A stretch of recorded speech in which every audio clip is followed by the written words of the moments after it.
Assalomu alaykum. O'zbekiston 24 telekanali o'z dasturlarini davom ettiradi. So'nggi yillarda dunyo energetika bozori jiddiy sinovlarga duch kelmoqda. Turli mintaqalardagi geosiyosiy ziddiyatlar, xalqaro sanksiyalar, logistika zanjirlaridagi uzilishlar hamda energiya resurslari uchun kuchayib borayotgan raqobat tabiiy gaz va elektr energiyasi narxlarining keskin o'zgarishiga sabab bo'lmoqda. Dunyoda elektr energiyasi va gazga bo'lgan talab ortib borayotgan bir paytda global bozordagi har qanday beqarorlik narxlar dinamikasiga ta'sir qilmasdan qolmayapti. Albatta, jahon iqtisodiy tizimining ajralmas qismi bo'lgan O'zbekiston ham bu jarayonlardan chetda emas. Mamlakatimizda energiya iste'molining o'sishi, infratuzilmani modernizatsiya qilish zarurati hamda energetik xavfsizlikni ta'minlash masalalari bugun davlat siyosatining ustuvor yo'nalishlaridan biriga aylangan. Yashil energetikani rivojlantirish, energiya samaradorligini oshirish va yangi quvvatlarni ishga tushirish borasida keng ko'lamli ishlar amalga oshirilyapti. Muloqotimiz ushbu dolzarb mavzuga bag'ishlanadi. Studiyaga Energetika vazirligi bo'limi boshlig'i, texnika fanlari doktori Norbek Yo'ldoshevni taklif qilganimiz. Xush kelibsiz. Xushroq bo'ling. Jahonda energiya resurslarining narxlardagi beqarorlik sababi nimada? Bugungi kunda dunyoda bo'layotgan geosiyosiy taranglik, tabiiy gaz, neft va elektr energiyasiga bo'lgan talabning oshib borishi, aholining ko'payishi bilan bog'liq bu narsalar, qolaversa geosiyosiy taranglikda natijasida narxlarda o'zgarishlar kuzatilib borilmoqda. Asosan 2021-2022 yillarda energetika inqirozi butun dunyoda kuzatilgan. Bu inqirozdan keyingi davrda faqat keskinlashish bilan, yanada qiyinlashish bilan boryapti. Bu jarayon 2024-2025 yillarda muayyan barqarorlashganday ko'rindi energetika tizimi.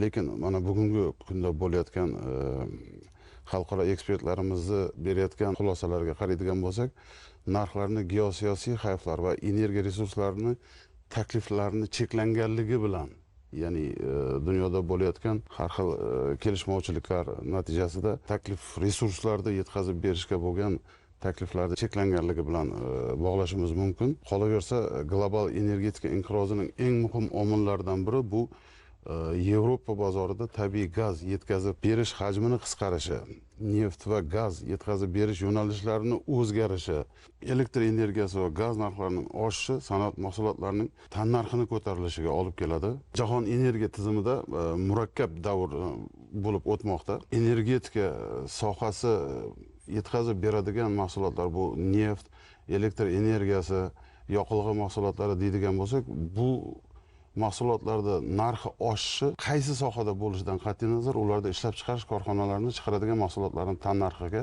o'zini ta'sirini ko'rsatmasdan qolmaydi. Nima uchun bugungi kunda energetika mahsulotlari, mana shu tabiiy gaz, neft, elektr energiyasi narxi oshyapti? Hammamizga ma'lum, dunyoda bo'layotgan bugungi geosiyosiy ziddiyatlar, neftni qazib chiqarish, gazni qazib chiqarish, qolaversa elektr energiyani ishlab chiqarishga bu albatta o'zini ta'sirini ko'rsatmasdan qolmaydi. Bu jarayonlar bo'layotgan.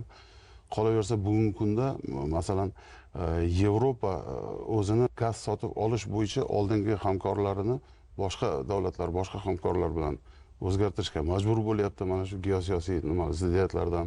Bu bo'layotgan narxlarda oshishi albatta aytib o'tganimizdek, mahsulot ishlab chiqariladigan mahsulotda tan narxiga o'zini nimasini ko'rsatadi va inflyatsiyani kuchayishiga olib keladi.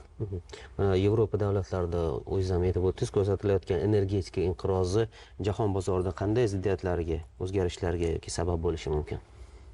So'nggi yillar davomida jahonda tabiiy gaz va elektr energiyasi narxi yuqori o'zgaruvchanlik hamda barqaror o'sish tendensiyalarini namoyon qilmoqda. Yevropa mamlakatlarida energetika inqirozi eng keskin namoyon bo'ldi.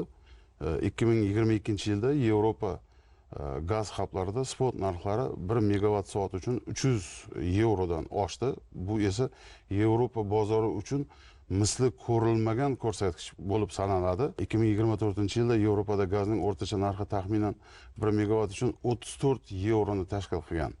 Elektr energiyasi esa 81 yevroni tashkil etgan edi. Bu ko'rsatkichlar hali ham inqirozdan oldingi darajadan ancha yuqori bo'lib qolmoqda.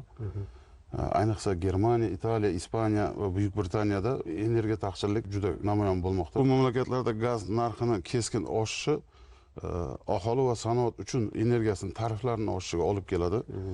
Bir necha bor ko'tarildi, kuzatib boryapmiz. Yevropa davlatlarining ayrimlarida energetik kompaniyalarni ko'p katta kompaniyalar уже bankrotlik oldiga kelib qolgan.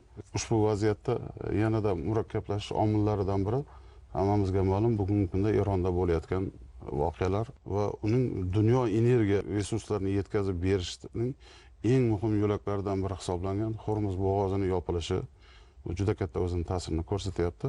Yevropa komissiyasining raisi Ursula von der Leyen ta'kidlaganidek, Yaqin Sharqda mojarolar boshlangandan keyin 44 kun ichida Yevropa ittifoqining yoqilg'i importi uchun energetik xarajatlar 22 milliard yevrodan oshgan. Yaqin Sharqdagi bu o'sha zarbalardan atigi 2 kun o'tib futures narxlarida 65% ga oshish kuzatildi gaz narxini. Norbek, jahondagi bugungi energetik vaziyat mustaqil davlatlar hamdo'stligi davlatlariga qanday ta'sir ko'rsatdi? Bugungi kunda mana O'zbekiston misolida biz asosiy neft va gazni qazib chiqaradigan, qayta ishlaydigan, tayyor mahsulotgacha olib boradigan davlatlar qatoriga kiramiz.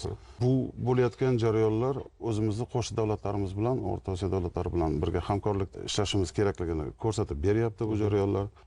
Bugungi kunda biz energetika xavfsizligiga erishish maqsadida hurmatli prezidentimizning topshiriqlari asosida yashil energiya, qayta tiklanuvchi energiya manbalarini ko'proq ishlab chiqarishga tadbiq qilish, mana shu yo'nalishda investitsiyalarni jalb qilish, quyosh elektr stansiyalari va shamol elektr stansiyalarini qurish ishlarini jadallashtirish bo'yicha ishlar olib boryapmiz. Asosan Osiyo mamlakatlarida tabiiy gaz va elektr energiyasiga bo'lgan talab barqaror o'sib boryapti. Sabab birinchi aholining ko'payishi. Bugun mana MDH davlatlarida vaziyat turlicha rivojlanmoqda. Rossiya, Qozog'iston, Ozarbayjon va Turkmaniston o'z gaz va neft zaxiralariga ega bo'lgani sababli ularda resurs taqchilligi kamroq. MDH davlatlarining qator davlatlarida gaz va elektr energiyasiga bo'yicha ichki tariflar bosqichma-bosqich oshirilish tendensiyasi ularda ham kuzatilyapti. Yaqinda Rossiyada Iqtisodiy rivojlanish vazirligi fuqarolarni elektr energiyasi tariflarini oshish haqida ogohlantirdi. Qayd etilishicha, tariflar 2026-yil 1-oktyabridan 2027-yil 1-iyuldan indeksatsiya qilinadi. Bunda birinchi bosqichda narxlar 11,3% ga, ikkinchi bosqichda 8,6% ga oshishi ularda belgilandi.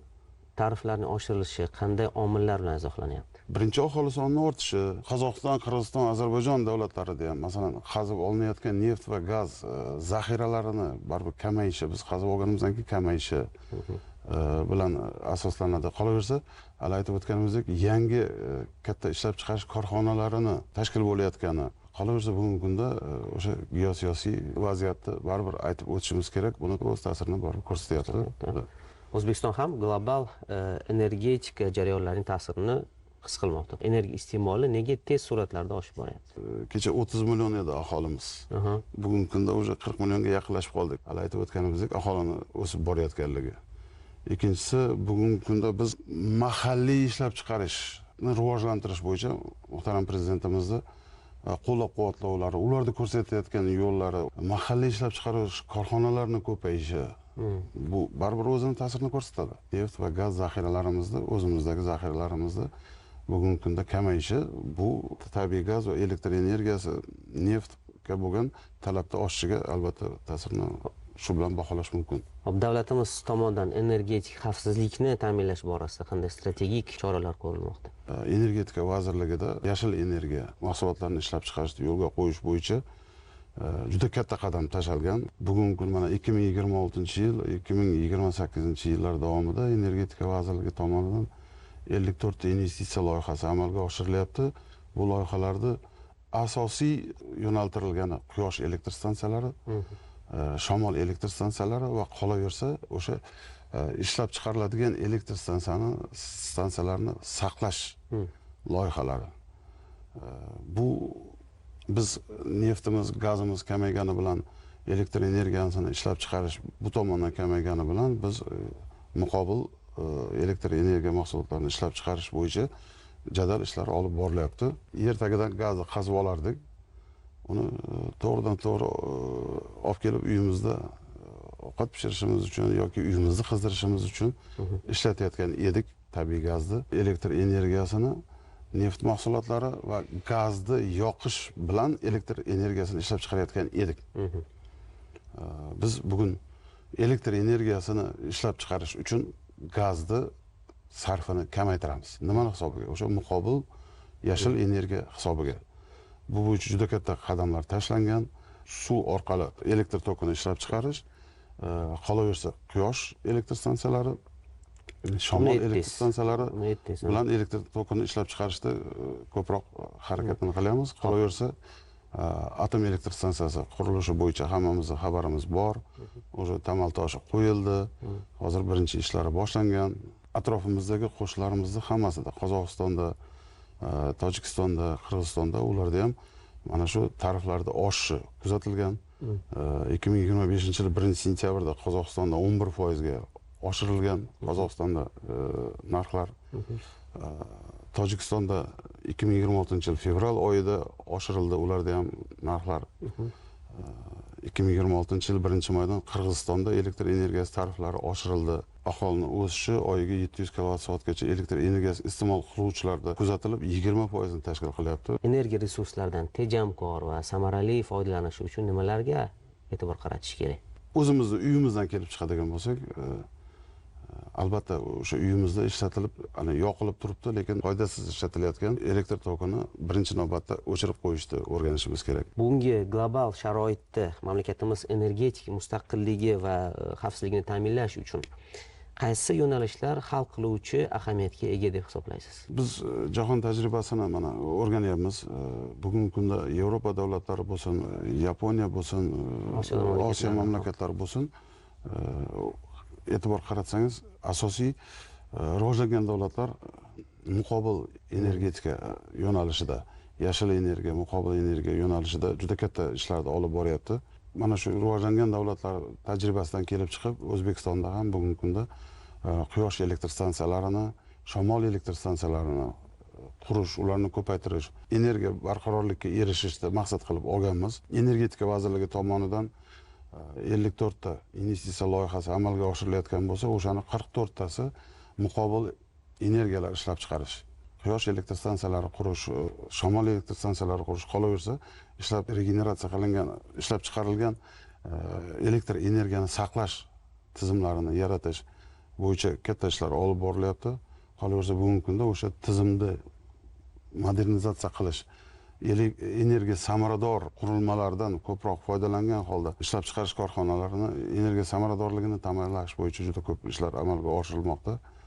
Demak, energetika tizimini rivojlantirish bo'yicha ham asosiy ustuvor vazifalar bu o'sha muqobil variantlarni ko'rib chiqish, ularni barpo etish, shulardan iboratmi? Asosiy bugungi kunning talabi ham shu. Bugungi kunning talabi ham shu. Olib borayotgan ishlarimiz asosiy nimasi o'sha muqobil energiya manbalaridan foydalanish. Ayrim konlarda gaz qazib olish hajmining o'sha pasayishi energetika tizimiga qanday ta'sir ko'rsatishi mumkin? Uglevodorod xomoshasidan elektr energiya ishlab chiqarishdan kechmoqchimiz. Bu respublikamiz, davlatimiz rahbari oldimizga qo'ygan vazifalardan bittasi. Biz kechmoqchimiz bundan. Ertaga bu gazni qayta ishlab, undan yuqori tannarxli mahsulotlar ishlab chiqarishda ko'proq foydalanmoqchimiz. Biz elektr energiyani muqobil energiya manbalaridan olishni rejalashtirganmiz. Ko'proq 2030-yilga borib muqobil energiya manbalaridan olayotgan elektr talabini yetarli darajada yetib olamiz ko'rsatkichlarga. Norbek aka, studiyamizga tashrifingiz uchun tashakkur. Eslatib o'taman, studiyamizga Energetika vazirligi bo'limi boshlig'i, texnika fanlari doktori Norbek Yo'ldoshev bilan suhbat qurdik. Qadrli teletomoshabinlar, O'zbekiston 24 telekanali o'z dasturlarini davom ettiradi. Bizdan uzoqlashmang. E'tiboringiz uchun rahmat.